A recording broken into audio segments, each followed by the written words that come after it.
എല്ലാവർക്കും വിനീത നമസ്കാരം. ശ്രീമദ് ഭാഗവതം ദശമസ്കന്ധം അധ്യായം 35 ശ്ലോകം 23, 24, 25, 26 4 ശ്ലോകങ്ങളെ ഇന്ന് നമുക്ക് നോക്കാം. ഈ 4 ശ്ലോകങ്ങളോട് കൂടിയിട്ട് 35-ാമത്തെ അധ്യായം ഇവിടെ സമാപിക്കുകയാണ്. ഗോപസ്ത്രീകൾ ആ യുഗളഗീതം ഉപസംഹരിക്കണം. മനോഹരമായ യുഗളഗീതം. കോമളം കുജയൻ വേണു ശ്യാമളോയം കുമാരക വേദവേദ്യം പരം ബ്രഹ്മ ഭാസതാം പുരതോ മമ. ഓം നമോ ഭഗവതേ വാസുദേവായ. ഓം നമോ ഭഗവതേ വാസുദേവായ.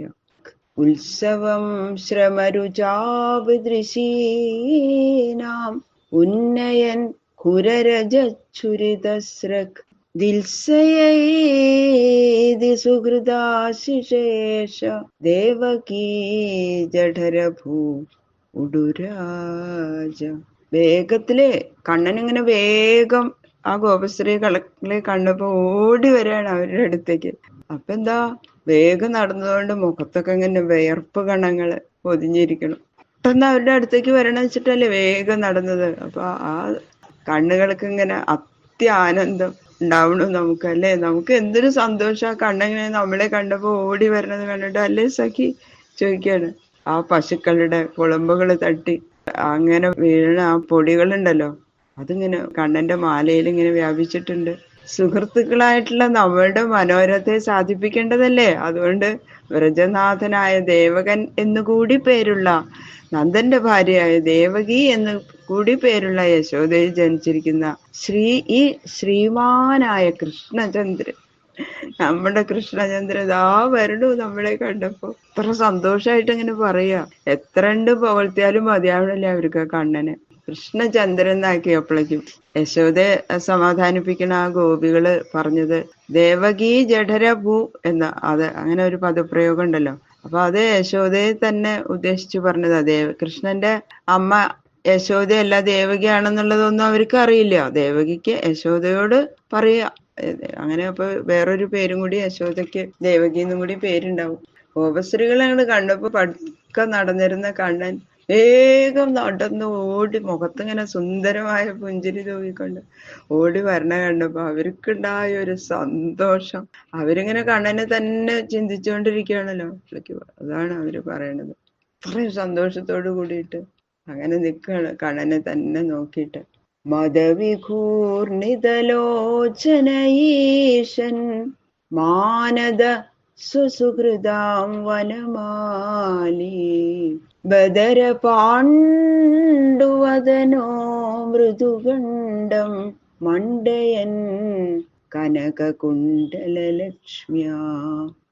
വളരെ സംഭ്രമത്തോടു കൂടിയിട്ട് ഓടി വരുന്ന ആ കൃഷ്ണനെ കണ്ടിട്ട് ചില ഗോപസ്ത്രീകള് പറയാണ്, കണ്ടോ സഖി, നമ്മളെ കുറിച്ചുള്ള ആ അനുരാഗം ഉള്ളതുകൊണ്ടേ ആ കണ്ണന്റെ കണ്ണില് കണ്ടോ, കണ്ണുകൾ ഇങ്ങനെ അങ്ങോട്ടും ഇങ്ങോട്ടും ചലിക്കണത് എന്ത് മനോഹരമായിട്ടല്ലേ അത് കാണാൻ. എന്തൊരു ഭംഗിയല്ലേ ആ താമരദളം പോലെയുള്ള ആ കണ്ണുകള് അങ്ങോട്ടും ഇങ്ങോട്ടും ഇങ്ങനെ ചലിപ്പിക്കണ കണ്ടോ കണ്ണൻ. അങ്ങനെ തന്നിൽ സ്നേഹമുള്ളവരെ സൽക്കരിക്കത്തക്ക മനോഹര രൂപം. നമുക്കിങ്ങനെ കണ്ണന് എത്ര സ്നേഹം ഉണ്ടെന്ന് നല്ലോണം അറിയാം. അതുകൊണ്ട് തന്നെ ഇത്ര സുന്ദരകുട്ടനായിട്ട് വേഷം കെട്ടി വന്നിരിക്കുന്നത്, അല്ലേ? വനമാലകൾ മാറിൽ കിടന്നിങ്ങനെ ആടണു. സുന്ദരമായ ആ കാലിന്റെ അറ്റം വരെയുള്ള വനമാല ഇങ്ങനെ നല്ലോണം കിടന്നിങ്ങനെ ആടണു. ആ ഓടുന്ന സമയത്ത് ഓടി വരുമ്പോ എന്ത് ഭംഗിയല്ലേ കാണാൻ, അറിയാം. കാതുകളിൽ ധരിച്ചിരിക്കുന്ന സ്വർണ്ണ കുണ്ടലങ്ങളിൽ നിന്ന് പുറപ്പെടുന്ന ആ ശോഭയുണ്ടല്ലോ, ആ കാന്തി, മിനുസമുള്ള ആ കവിൾത്തടങ്ങൾ ഇങ്ങനെ വ്യാപിച്ചിട്ടുണ്ട്. നോക്കൂ സഖി. അപ്പൊ ഇതാ മുഖം അല്പം ഇങ്ങനെ പഴുത്തിരിക്കുന്ന ലന്തപ്പഴം പോലെ ഇങ്ങനെ ചുവന്ന് തുടുത്തിരിക്കുന്നു കണ്ണന്റെ കവിള്. യദുപതേ ദ്വിരദരാജവിഹാരോ യാമിനീ പതിരിവൈഷദിനാന്തേ മുദിതവക്ത്ര ഉപയാതി ദുരന്തം മോചയൻ വ്രജഗവാം ദിനതാപം. ഇങ്ങനെ ആ കണ്ണൻ മതിച്ച ആനയെ പോലെ ഇങ്ങനെ സംഭ്രമത്തോടു കൂടി ഇങ്ങനെ നടക്കണത് കണ്ട ആർക്കാ ആനന്ദം ഉണ്ടാവാത്തത്? എന്താ ഒരു ആ നടത്തത്തിന്റെ ഒരു ഭംഗി അല്ലേ, അല്ലേ സഖി ചോദിക്കാം. നമ്മൾക്കോ ഈ വ്രജത്തിൽ നിന്നൊന്ന് പുറത്ത് സഞ്ചരിക്കാൻ പോലും പറ്റില്ല. അങ്ങനെ ഒരു സ്വാതന്ത്ര്യം ഇല്ലാതെ കെട്ടിയിട്ട പശുക്കൾക്ക് തുല്യാണ് നമ്മള്. പകല് മുഴുവൻ ഇങ്ങനെ കാണാതിരിക്കുന്നത് കൊണ്ടുള്ള നമ്മുടെ സന്താപത്തെ നശിപ്പിക്കാൻ പുഞ്ചിരി തൂക്കിക്കൊണ്ട് ഇങ്ങനെ വരണു. നമ്മുടെ അടുത്തേക്ക് കണ്ണൻ ഓടി വരണു.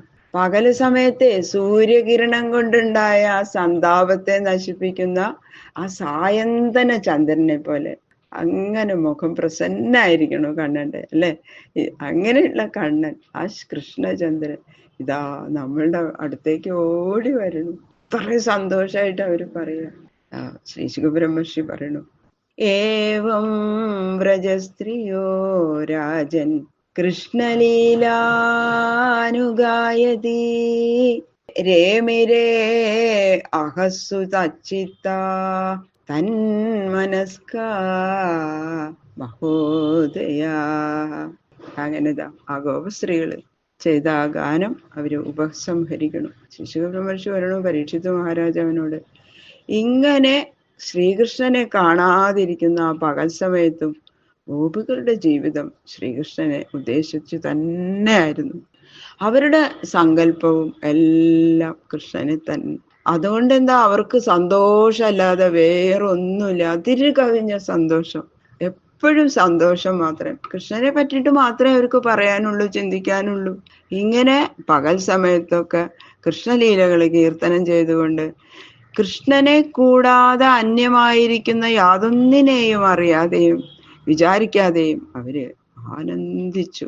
ഇത് തന്നെയല്ലേ മഹോദയം. ഇങ്ങനെ ഗോപികളെ പോലെ കൃഷ്ണചിന്തയാൽ കാലം കഴിക്കുന്നവർക്കുണ്ടാവുന്ന ഫലം നിർണയിക്കാൻ പറ്റില്ല. അതുകൊണ്ട് അവരുടെ ജന്മം സഫലം. ശിശുബ്രഹ്മർഷി പരീക്ഷിത് മഹാരാജ് അവനോട് പറയാണ്, അവരുടെ ജന്മം സഫലം അല്ലേ, അല്ലേ രാജൻ എന്ന് പറയുന്നു.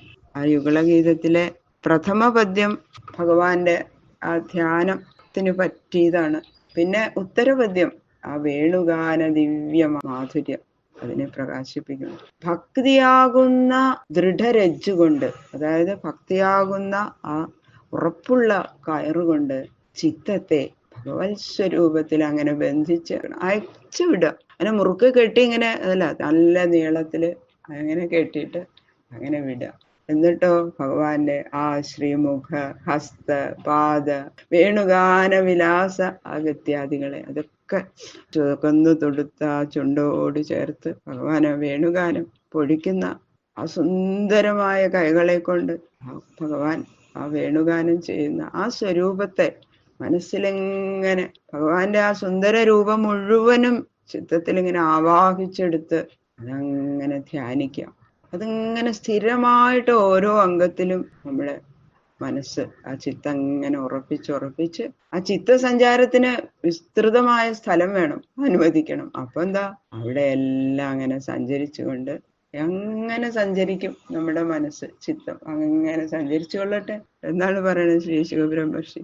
അതങ്ങനെ സഞ്ചരിക്കട്ടെ, നിർബന്ധിക്കണ്ടല്ലോ, എവിടെയെങ്കിലും ഇങ്ങനെ നിർത്തേണ്ട ആവശ്യമില്ല. എത്രയോ ചിത്തത്തില് നമ്മൾ അനുവദിക്കുന്ന പോലെ സ്ഥലം ഇങ്ങനെ ഉണ്ടാവും അല്ലെ. അങ്ങനെ വേണുഗാനം കേട്ടുകൊണ്ട് ഓരോ അംഗത്തിലും ഭഗവാന്റെ ചിത്തത്തെ ഉറപ്പിച്ച് ആ വേണുഗാനത്തിൽ ഇങ്ങനെ ലയിച്ചിങ്ങനെ നമുക്ക് ധ്യാനിച്ചിരിക്കാൻ സാധിക്കണം. പിന്നെ ഈ ഹഠയോഗം എന്നൊക്കെ പറഞ്ഞാൽ അതൊക്കെ ദുർഘടമായിട്ടുള്ള, അതൊക്കെ എന്തിനാ അതൊക്കെ ആചരിക്കണത്?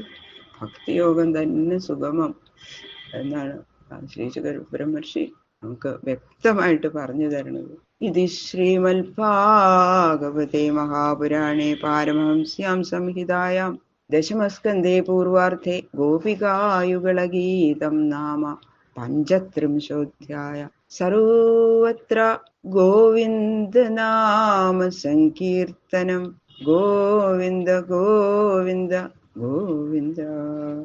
യുഗളഗീതം എന്ന ഈ മനോഹരമായ ഈ അധ്യായം ആ വേണുഗാനലോലനായ ആ ഗാനമൂർത്തിയായിട്ടുള്ള ശ്രീകൃഷ്ണ ഭഗവാന്റെ ശ്രീപാദങ്ങളിൽ സമർപ്പിക്കുന്നു.